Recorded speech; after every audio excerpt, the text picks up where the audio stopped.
Саламатсыздар, урматтуу кесиптештер.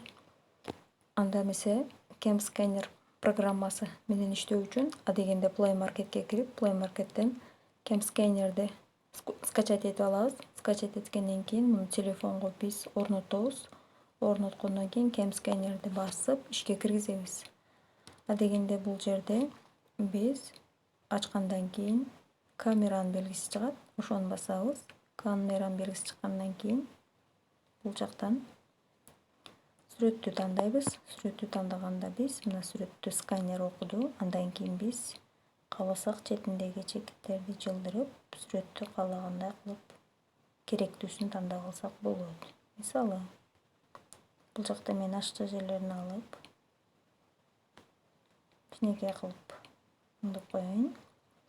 Ушундай белгилеп алганыбыздан кийин биз далени басабыз. Далени баскандан кийин мындай болуп чыкты.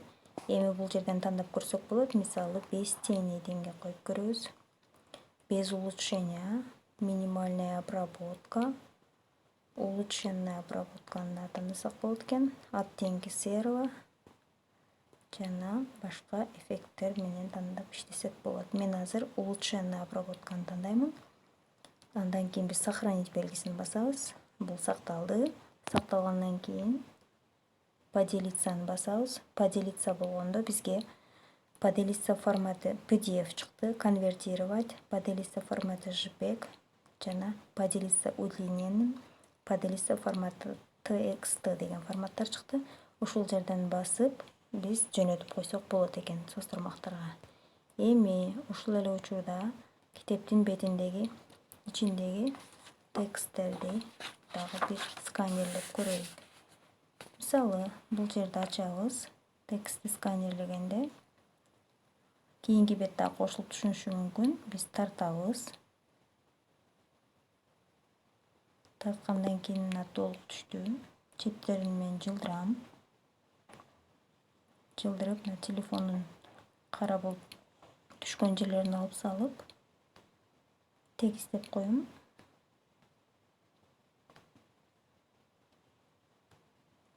Тегиздегенден кийин дагы кайра эле далени басабыз. Мына далени басканда ушундай кылып чыгарып берди. Бул жерде азыр без тени дегенде турат. Дагы өзгөртүп көрсөк болот. Мына без улучшения, минимальная обработка, улучшенная обработка менеки аябай тунук чыгарып берди.